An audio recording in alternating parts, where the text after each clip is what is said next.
ভাঙড়ের জিরানগাছা হাসপাতাল। হাসপাতালে ঢুকলেই চোখে পড়বে একটি বোর্ড, তাতে লেখা রয়েছে জিরানগাছা হাসপাতালে টিউবওয়েল নির্মাণে ব্যয় ১,৪৯,২০০ টাকা।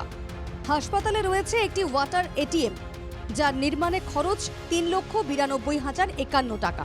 কিন্তু টিউবওয়েল বা ওয়াটার এটিএম কোথাও জল মেলে না বলেই অভিযোগ রোগী ও তাঁদের আত্মীয়দের। এখানে কলের সমস্যা, মানে মানুষজন পেশেন্ট পার্টি প্রচুর থাকে, সেই আর এরা জলের অভাবটাই বিশাল একটা আকারে পাচ্ছে। কোনো টিউবওয়েল বললে নেই। এখানে একটা টিউবওয়েল তৈরি করা ছিল, সেটা ৩ বছর ধরে খারাপ হয়ে পড়ে আছে। হাসপাতালের পানীয় জলের পরিষেবা নিয়ে সরকারের সমালোচনায় সরব বিরোধীরা। চরম দুর্নীতি এবং চরম যে দুরবস্থা, তার জলজান্ত উদাহরণ এই ভাঙড় ব্লকের স্বাস্থ্য কেন্দ্র। সেন্ট্রাল গভর্নমেন্টের পাঠানো কোটি কোটি টাকা, সেই সমস্ত টাকায় ইনস্ট্রুমেন্ট না কিনে, হসপিটালের ডেভেলপমেন্ট না করে, সমস্ত শাসক দলের নেতারা আজকে সেই সমস্ত টাকাগুলো লুট করেছে।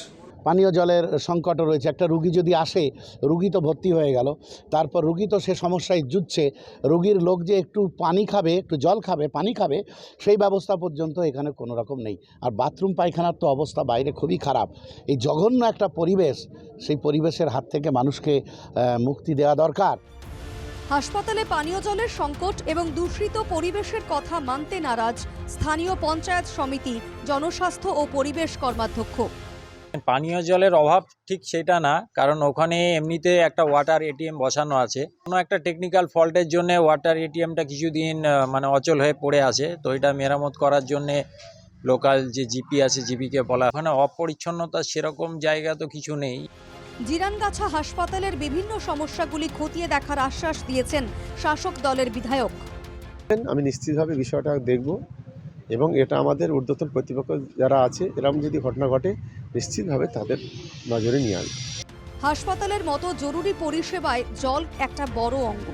সরকারি হাসপাতাল হওয়ায় জলের গুরুত্ব এখানে আরও বেশি। রোগী ও তাদের আত্মীয়দের কাছে অতি প্রয়োজনীয় একটি জিনিস হলো স্বচ্ছ ও বিশুদ্ধ পানীয় জল।